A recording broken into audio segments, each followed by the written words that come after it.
मुद्दे की बात उदय पुंडरीक के स्वागत है आपका आज के हमारे इस विशेष प्रोग्राम में। आज हमारे साथ मौजूद हैं सशक्त बेटी सुंदर समाज की मुहिम को आगे बढ़ा रही उदय पुंडरीक जी। सबसे पहले तो उदय जी आपका बहुत बहुत स्वागत है आज के हमारे विशेष प्रोग्राम में। सबसे पहला सवाल तो ये है कि सशक्त बेटी सुंदर समाज की जो आप मुहिम चला रही हैं, इसका क्या उद्देश्य है? ये जो हमारा क्षेत्र है इसको आगे बढ़ाना है, इसको सुंदर बनाना है। मुझे ये लगता है कि ये जो क्षेत्र है संभावनाएं बहुत है, परंतु छोटी छोटी सी कमियां हैं। तो हम किसी भी चीज़ को शुरुआत करें, अच्छा करने की कोशिश करें, तो मेरा मानना ये जड़ से शुरुआत करो। और जो बहन बेटियां, जो हमारी माताएं बहनें हैं, वो किसी भी घर में, किसी भी परिवार में, वो या किसी भी समाज में वो जड़ की तरह होती है, आधार होती है समाज का। ये लगा कि अगर इनके अंदर चेतना आ गई, अगर इन बेटियों में, बहनों में चेतना आई, इनके भीतर कोई विचार बीज की तरह पनपा, तो वो उनके प्रत्येक परिवार के प्रत्येक व्यक्ति तक पहुंचेगा। उनके पुत्र हों, उनके भाई हों, उनके जो भी, यानी कि पूरी फैमिली एक तरीके से आगे जाके शिक्षित और एक सुदृढ़। और बहुत सारे लोगों ने कहा है, बहुत सारे जो लोग हैं उन्होंने कहा है कि जहां पर जिस परिवार में स्त्री अच्छी होती है या पढ़ी लिखी होती है, वो पूरा परिवार शिक्षित होता है। तो अगर हम सद्गुण की बात करें, अगर हम संपन्नता की बात करें, तो मेरा मानना ये है कि स्त्री शक्ति या बेटियां या माताएं, इनको अगर हमने सबल कर दिया, सशक्त बना दिया, तो ये समाज 100% शुद्ध हो जाएगा, सुंदर हो जाएगा। ये मेरा मानना है। तो ये इसी प्रिंसिपल के साथ हमने इस कार्यक्रम को। जैसा कि अभी आपने कुछ कमियों का जिक्र किया, आखिर वो कमियां क्या है? देखिए, सबसे पहले तो कमी है हमारे समाज में शिक्षा की। शिक्षा का घोर अभाव है। स्कूल हैं, लेकिन उसमें उस तरह की शिक्षा नहीं है जिस तरह की शिक्षा आज के दौर में मिलनी चाहिए। उसके बहुत सारे कारण हो सकते हैं, बहुत सारे पहलू हो सकते हैं, पर कहीं ना कहीं कमी रह गई है। ये मतलब दिखता है, इसको मैं या कोई नकार नहीं सकता। तो मुझे ये लगता है कि एक तो शिक्षा, दूसरा व्यवसाय, रोजगार, ये एक बहुत बड़ा मुद्दा है और ये बहुत बड़ी जरूरत है। मुद्दा वर्ड शायद वो राजनीतिक लगता है, आम आदमी की जरूरत, लेकिन अगर शिक्षा, रोजगार और तीसरी चीज मैं समझता हूँ संस्कार, ये तीन चीज अगर किसी भी समाज में आ जाए तो वो समाज उन्नति करता है, या उसको हम सुंदर समाज या परफेक्ट समाज कह सकते हैं। ऐसा मेरा। तो आज के समय में जैसा कि आप बता रही हैं कि आप सशक्त बेटी सुंदर समाज की मुहिम को आगे बढ़ा रही हैं, तो उसको आप जमीनी स्तर पर सुधारने के लिए इस समय आप क्या कर रहे हैं? देखिए, सबसे पहले तो हम छोटी छोटी, अब मेरे हाथ बहुत छोटे हैं, मैं छोटा आदमी हूँ, तो जितना प्रयास हो सकता है, हम लोग उस नीयत से काम नहीं करते कि हम यहाँ से वहाँ से कुछ करें। जो हमसे हो सकता है, छोटा मोटा जितना भी हो पाता है, उसमें मेरे साथ बहुत सारे लोग साथ देते हैं, और वो लोग मिल करके कोशिश करते हैं। तो हम सशक्त बेटी सुंदर समाज का कार्यक्रम करते ही करते हैं। दर्शक आपका कुछ कार्य विस्तार से जानना चाहेंगे, आप किस तरीके से उसको करते हैं? अच्छा, या क्या करते हैं? वो मैं बताना भी चाहूँगा, मुझे अच्छा लगेगा। जी बिल्कुल। देखिए, हम क्या करते हैं, ये जो कार्य है सशक्त बेटी सुंदर समाज का, इसमें हम सबसे पहले कुछ सवाल बनाते हैं, और वो सवाल होते हैं जिससे कि आपके भीतर मानवता, राष्ट्रभक्ति और उससे भी ज्यादा आपका अपना व्यक्तित्व, उसकी इस समाज में, इस राष्ट्र में किस तरह से उपयोगिता होगी, वो किस तरह से आगे बढ़ेगा, आगे बढ़ने के साथ साथ में कि वो आपका व्यक्तित्व इस समाज के लिए किस तरह इंपॉर्टेंट है, ये एहसास कराना। मतलब अगर मैंने आज आपको ये एहसास कराया कि भैया आप इस क्षेत्र के या आप इस परिवार के पिलर हो, तो आपका व्यवहार अपने आप बदल जाएगा।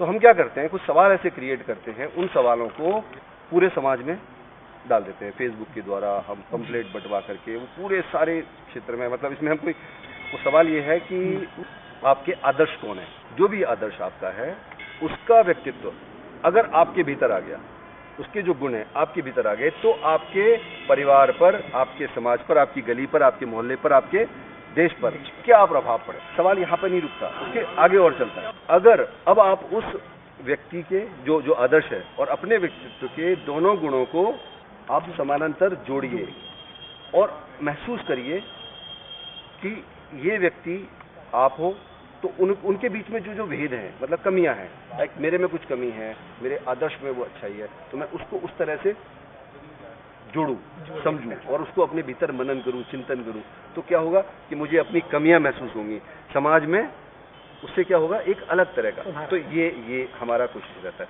उसके बाद क्या करते हैं, उन सवालों को हम उन लोगों के बीच में डाल देते हैं और फिर उनको खुला छोड़ दिया जाता है कि वो किसी से भी उन सवालों के जवाब पूछें, अपने बुजुर्गों से पूछें, जिससे भी उनको ठीक लगता है उनसे जवाब, फिर वो लिख करके जवाब हमारे को दे देते हैं।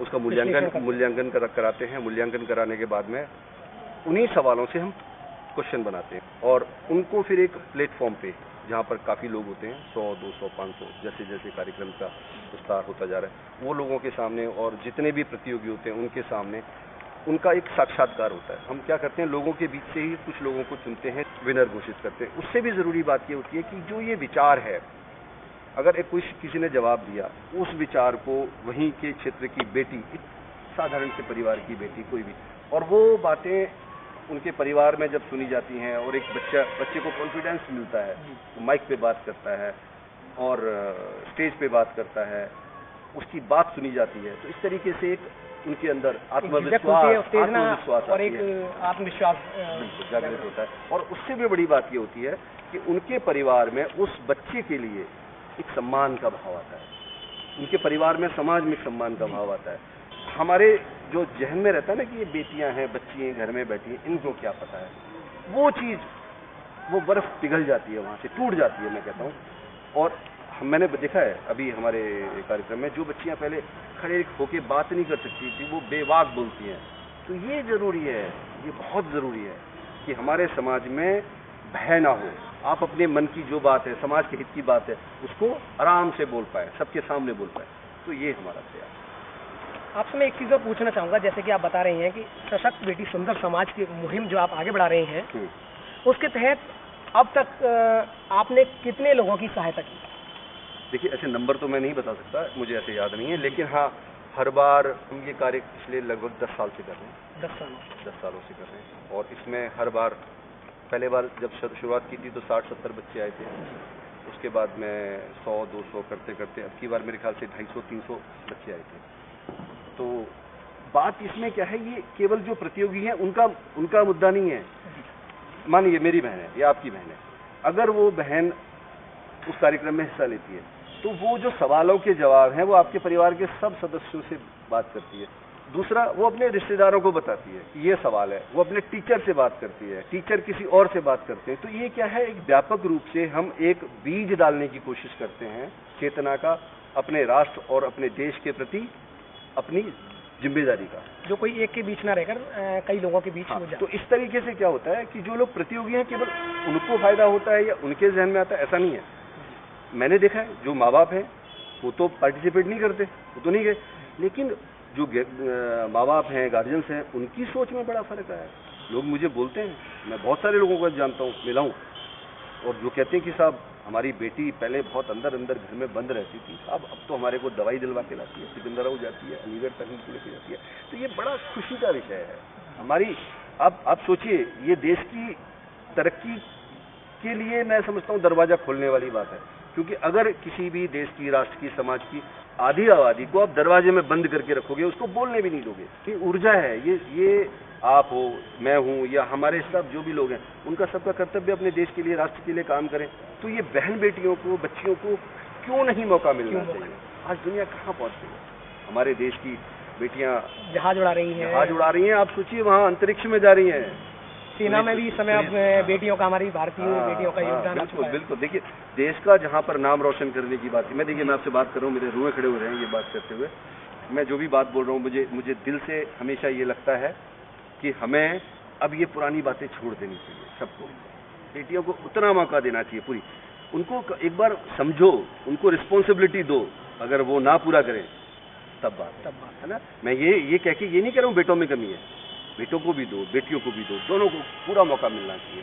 और उससे भी बड़ी बात है कि ऐसा समाज, ऐसा माहौल हमारे क्षेत्र में बनना चाहिए, जिससे कि जो प्रतिभा है, जो ऊर्जा है, उसका सही इस्तेमाल हो। आगामी विधानसभा 2022 चुनाव को लेकर जनता के बीच ऐसी चर्चा है कि आप चुनाव लड़ेंगे, इस बात में कितनी सच्चाई है? देखिए, इलेक्शन देखिए मेरे सोचने से नहीं होगा। पार्टी का नेतृत्व बहुत ही बढ़िया है। आज जो पार्टी में हमारे शीर्ष नेतृत्व पे लोग बैठे हैं या जो भी, वो बहुत ही सुधी लोग हैं। उनको पता है क्या चीज़ हमारी जनता के लिए बढ़िया है, क्या चीज़ हमारे क्षेत्र के लिए बढ़िया है। वो लोग अगर जिस तरह से चाहेंगे, जिसको जो बताएंगे, मैं अपने आप को एक पार्टी का समर्पित कार्यकर्ता मानता हूँ। हमारे को जब जहाँ जिस तरह से दायित्व देगी, वो हम पूरी शिद्दत से, पूरी ईमानदारी से, पूरे मनोयोग से निभाएंगे। देखिए, मैं हमेशा से समाज के निचले स्तर पे काम करने में विश्वास रखता हूँ और मुझे हमेशा समस्या का समाधान क्या है, मुझे यही सूझता है। मैं समस्या पे आज तक मेरे को जितने भी जानने वाले लोग हैं, जो मेरे को पर्सनली जानते हैं, वो ये अच्छे से जानते हैं कि मैं कभी समस्या पे रोना नहीं रोता कि ये खराब हो गया, ये कीचड़ है। मैं थर डाल करके ये रास्ता बना सकता हूँ, या फावड़ा है तो मैं मिट्टी डालने का काम करके उसको, तो मैं इस विश्वास के साथ जीता हूँ। और समस्या का समाधान, तो जो समस्याएं हैं, जैसे हमारे यहाँ की सबसे बड़ी समस्या है, मुझे ऐसा लगता है और मैंने जैसा अनुभव किया है क्षेत्र में, वो है रोजगार। और रोजगार के अगर पीछे जाएंगे तो शिक्षा। जब तक आप बढ़िया शिक्षा का अभाव है, वो एक शिक्षा का अभाव मतलब सिंपल मैं स्कूलिंग की बात नहीं कर रहा हूँ, टेक्निकल एजुकेशन की बात भी कर रहा हूँ, है ना। तो अगर मेडिकल एजुकेशन सारी, हाँ, आज जमाना कहाँ से कहाँ पहुँच गया है। आप सोचिए ना किस तरह के कोर्सेज हैं हमारे यहाँ पे। अभी भी वही चल रहा है कि आप जी स्कूल में पढ़ लिए, तो वो शिक्षा पे हम फोकस ही नहीं कर रहे, हम शिक्षा की अहमियत नहीं समझ रहे हैं, या दुर्भाग्यवश शिक्षा को हमने आज तक, जो शिक्षा का महत्व है, हमने उसको उस तरह से लिया नहीं, हमने डिग्री को महत्व दे दिया। वो सब चीज़ें गलत हो गई। तो रोजगार, शिक्षा, ये मेरे मेन दो हैं। और उसके साथ में किसान। आज हमारे यहाँ पे सबसे बड़ी समस्या क्या है, किसान वही खेती कर रहे हैं, बार बार वही रिपीटेड खेती हो रही है। लेकिन मैं समझता हूँ कि आज इतनी सारी हमारे वैज्ञानिक इतनी रिसर्च कर रहे हैं, उसका क्षेत्र हमारे किसानों को मिलना चाहिए। प्रयास रहेगा कि किसानों को नई तकनीक मिले, उनकी फसलें, उनका बीज उनको टाइम से मिले। हमारे श्री प्रधानमंत्री हैं नरेंद्र मोदी जी, उनका एकमात्र ध्येय जमीन पर काम करना है। विपक्ष वाले बोलते रहते हैं कि ये गलत, ये सही। सच में किसानों का उद्धार करने के लिए हमारे योगी जी किसानों के लिए, किसान तो बोल रहे हैं ना कि मिनिमम सपोर्टिंग प्राइस जो है वो हमको नहीं मिलेगा, खत्म हो जाएगा। बिहार की आप मंडियां देखिए, बिहार में किस तरीके से व्यवस्था है, आज किसान भूखा मर रहा है, इस तरीके की मतलब किसान बातें करता है। देखिए साहब, आपने एक जोक सुना होगा कि पानी में से बिजली निकाल लेंगे तो भैया हमारे खेत में फसल कैसे होगी। तो इस तरह की बात है। अगर आपको कहीं पर भी लगे कि किसान के हित में नहीं है, आप जो बोलेंगे मैं वो आपकी बात मानूंगा। अगर आपको मौका मिल रहा है तो आप किसानों को किस तरीके से और सुधारने का प्रयास करें? देखिए, मैं तो सबसे पहले ये कह रहा हूँ कि किसानों को नई तकनीक अगर मोदी जी की, योगी जी की, सेंट्रल गवर्नमेंट की और हमारी स्टेट गवर्नमेंट की जो योजनाएं हैं, आप उनको सिंपल जमीन पे ले आओ साहब, हर किसान के घर में घुसा लिया जाए। अगर वो चीजें जमीन पर नहीं आ सकती या नहीं आ पाई, बस वो उतना सा है, तो वो हम पूरी प्रयास करेंगे। अपने लोगों के लिए विधानसभा में आवाज उठानी होगी, वहाँ आवाज उठाएंगे। अधिकारियों से वार्ता करनी होगी, उनसे वार्ता करेंगे। आज भाजपा का नेतृत्व है, वो इस देश को समर्पित है। आप भाजपा को जिताइए। अपने यहाँ से जो भी आपको योग्य उम्मीदवार लगे, जो आपकी बात विधानसभा तक पहुँचाए, जो आपके लिए काम करे, आप उसको चुनिए। मैं तो सबसे हाथ जोड़ के रिक्वेस्ट करूँगा कि अपने क्षेत्र के लिए सोचिए, देश के लिए सोचिए, अपनी संस्कृति के लिए सोचिए और भाजपा का समर्थन करिए। एक भाजपा कार्यकर्ता होने के नाते मैं आपको यही कह सकता हूँ।